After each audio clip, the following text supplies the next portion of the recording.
பிரணவத்தின் பொருளாகவே தோன்றிய முருகப்பெருமானை போற்றி வணங்கிய மகான்களில் முக்கியமானவர் பாம்பன் சுவாமிகள். அருணகிரிநாதருக்கு முத்தை தரு என்று முதலடி எடுத்துக் கொடுத்து முருகப்பெருமான் அவரை ஆட்கொண்டது போலவே பாம்பன் சுவாமிகளுக்கு கங்கை சடையிற் பறித்து என்று முதலடி எடுத்துக் கொடுத்து கவியாக்கினார். மாபெரும் முருக பக்தராக பாம்பன் சுவாமிகள் இருந்தும் தன் கடைசி காலம் வரை அவர் பழனியம்பதி சென்று தண்டாயுதபாணி தெய்வத்தை தரிசிக்கவில்லை. காரணம், பழனி முருகன் தன் சந்நிதிக்கு வருமாறு சுவாமிகளுக்கு உத்தரவிடவில்லை. சுவாமிகள் சொன்ன ஒரு பொய் காரணமாக அவருக்கு இந்த தண்டனையை வழங்கினார் பழனி முருகன். அது 1891 ஆண்டு ஆடி மாத வெள்ளிக்கிழமை. சுவாமிகளின் வீட்டுக்கு அவரது நண்பர் அங்கமுத்து பிள்ளை என்பவர் வந்திருந்தார். அப்போது அவரிடம் சுவாமிகள், நாளை நான் பழனிக்கு புறப்படுவதாக இருக்கிறேன் என்று சொன்னார். அதற்கு பிள்ளை அவர்கள், பழனியிலிருந்து எப்போது திரும்புவீர்கள் என்று கேட்டார். அது என் கையில் இல்லை என்றார் சுவாமிகள். ஏனோ பிள்ளை அவர்கள் இப்போது செல்ல வேண்டாமே என்று கேட்டுக்கொண்டார். சட்டென்று இதை மறுக்கும் முகமாக, இல்லை இல்லை, பழனிக்கு செல்ல வேண்டும் என்று ஏற்கனவே நான் திட்டமிட்டு விட்டேன் என்றார் உறுதியாக. அப்படியானால் இது குமரக்கடவுளின் கட்டளையோ என்று பிள்ளை எதிர்கேள்வி கேட்டார். ஆம், இது குமரக்கடவுளின் கட்டளைதான் என்றார் சுவாமிகள். அங்கமுத்து பிள்ளை பிறகு எதுவும் பேசவில்லை. சரி, நான் புறப்படுகிறேன் என்று சொல்லிவிட்டு சுவாமிகளின் இல்லத்தை விட்டு சென்றார். அன்றைய தினம் மாலை வேளையில் தன் இல்லத்தின் மேல் மாடியில் அமர்ந்து சில பதிகங்களை பாடினார் சுவாமிகள். அதன் பின் அந்த அறையில் சற்றென்று ஏதோ ஒரு பேரொளி பிரகாசிக்க தலையை திருப்பி பார்த்தார் சுவாமிகள். குமரக்கடவுள் கடும் கோபமாக காட்சி கொடுத்துக் கொண்டிருந்தார்.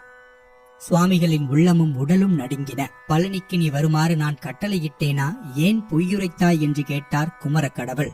கடவுளே, எந்த லாபம் கருதியும் இந்த பொய்யை நான் உரைக்கவில்லை. ஆன்ம லாபம் பெற வேண்டும் என்பதற்காகத்தான் ஆம் என்று சொன்னேன். குமரக்கடவுள் அதற்கு, ஆன்ம லாபம் என்னால் ஆகாதோ, இனி நீ பழனிக்கு வரமாட்டேன் என்று என்னிடம் உறுதியாக கூறு என்றார். அப்படியே ஆகட்டும் இறைவா, என்னை மன்னித்தருள வேண்டும் என்று வேண்டினார் சுவாமிகள். தான் சமாதியாகும் காலம் வரை அவ்வப்போது பழனிக்கு வரலாமா என்று முருகப்பெருமானிடம் உத்தரவு கேட்டுக்கொண்டே இருந்தார் சுவாமிகள். ஆனால் கடைசி வரை அவருக்கு உத்தரவு கிடைக்கவில்லை. இதன் காரணமாக பழனியம்பதியை பாம்பன் சுவாமிகள் தரிசிக்கவே இல்லை. பழனிக்கு வந்து தரிசிப்பதற்கு உத்தரவு தராத முருகன் காஞ்சியில் தன்னை தரிசிப்பதற்கு பாம்பன் சுவாமிகளை நேரிலேயே வந்து அழைத்தார். ஆம், பாம்பன் சுவாமிகள் எண்ணற்ற சேத்திரங்களை தரிசித்திருக்கிறார். ஒருமுறை இப்படி புறப்பட்டவர் மதுரை, திருச்சிராப்பள்ளி, திருவண்ணாமலை, திருத்தணி போன்ற திருத்தலங்களை எல்லாம் தரிசித்துவிட்டு காஞ்சிபுரத்தை அடைந்தார்.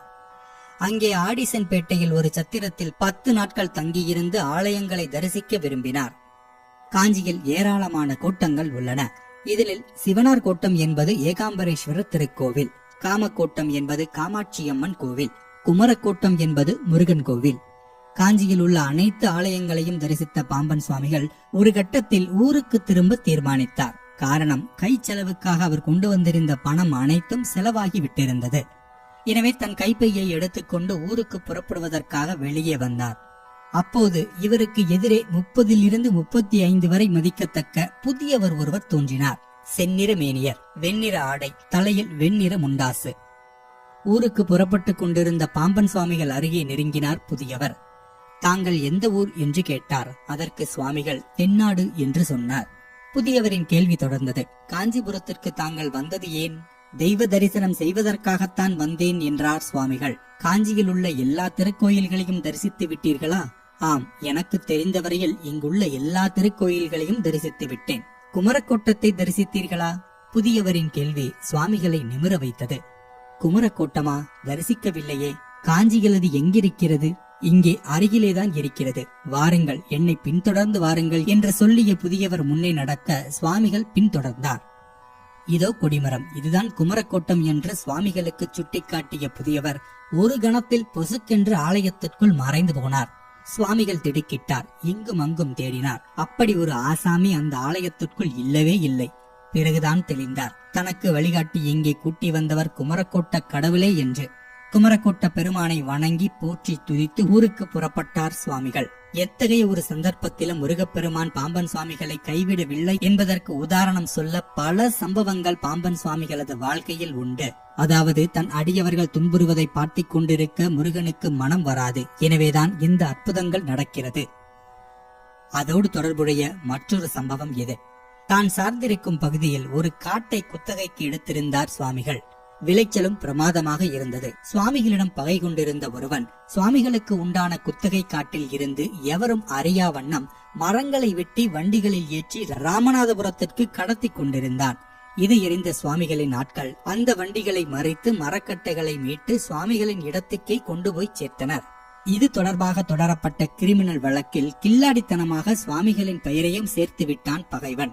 இது சுவாமிகளுக்கு பாதகமாகி போனது. இது குறித்த விசாரணையின் போது சம்பந்தப்பட்ட அதிகாரிக்கும் வேண்டுமென்றே குற்றம் சுமத்தப்பட்ட சுவாமிகளுக்கும் இடையே வாக்குவாதம் ஏற்பட்டது. அதன் முடிவில் உங்களை சிறையில் அடைத்து விடுவேன் என்று மிரட்டினார் அந்த அதிகாரி. சுவாமிகள் மனம் கலங்கினார். இதையடுத்து மாலை வேளையில் வீட்டுக்கு வந்த சுவாமிகள் பூஜை அறைக்குள் சென்று இறைவனிடம் கண்ணீர் மல்க பிரார்த்தித்தார். இறைவா, எவருக்கும் எந்த அநியாயத்தையும் நான் செய்யவில்லை. அப்படி இருக்க என்னை சிறையில் அடைப்பேன் என்கிறாரே என்று மருகினார். அன்றைய தினம் இரவு பாம்பன் சுவாமிகளின் கனவில் ஒருவர் தோன்றினார். தேவிப்பட்டினம் சென்று நவபாஷான கடலில் மூழ்கி இறைவனை வணங்கி திரும்பு, வழக்கில் உனக்கு வெற்றி வரும் என்றார். மிகவும் மகிழ்ந்த சுவாமிகள் அடுத்த நாள் காலை நவபாஷானம் சென்று மூழ்கினார். அவரது பீடைகள் ஒளிந்ததையும் தலைக்கணம் குறைந்ததையும் கண்டு மகிழ்ந்தார். கனவில் இறைவன் உத்தரவிட்டவாறு நீதிமன்றம் சென்றார். விசாரணை அதிகாரியும் சற்றும் எதிர்பாராமல் உம்மீது எந்த குற்றமும் இல்லை, நீர் புறப்படலாம் என்று தீர்ப்பளித்தார். முதல் நாள் கடுமையாக நடந்து கொண்ட விசாரணை அதிகாரி மறுநாள் இப்படி சாந்தமாக நடந்து கொண்டது பற்றி பலரும் அதிசயத்து போயினர். வேலேந்திய அந்த வேலன் தனது ஆயுதமான வேலின் மகிமையை பலருக்கு உணர்த்த பாம்பன் சுவாமிகளையே ஒரு கருவியாக தேர்ந்தெடுத்து ஒரு திருவிளையாடலை நிகழ்த்தினார். நிகழ்த்தப்பட்ட இடம் சென்னை சென்ட்ரல் எதிரே உள்ள அரசு பொது மருத்துவமனை. 1923 ஆண்டு டிசம்பர் மாதம் 27ஆம் தேதியன்று பகல் வேளையில் சென்னை தம்புச்செட்டி தெருவின் வழியாக நடந்து கொண்டிருந்தார் பாம்பன் சுவாமிகள். அப்போது எதேச்சையாக வந்த குதிரை வண்டி அவர் மீது பலமாக மோதியது. இதில் சுவாமிகளின் இடது கணுக்கால் முறிந்தது. ரத்தம் கசிய சுவாமிகள் தரையில் விழுந்தார். அந்த நேரத்திலும் செவ்வேலை துதித்துக் கொண்டே மயங்கினார். அந்த வழியே சென்ற சுவாமிகளின் பக்தர்கள் பலர் இதை பார்த்து கண்கலங்கி போய் சுவாமிகளை தூக்கி கொண்டு போய் அரசு பொது மருத்துவமனையில் சேர்த்தனர். சுவாமிகள் விரைவிலேயே நலம் பெற வேண்டி அவரின் அடியவர்கள் தங்கள் இல்லத்தில் இருந்தபடியே சண்முக கவச பாராயணத்தை துவங்கினர்.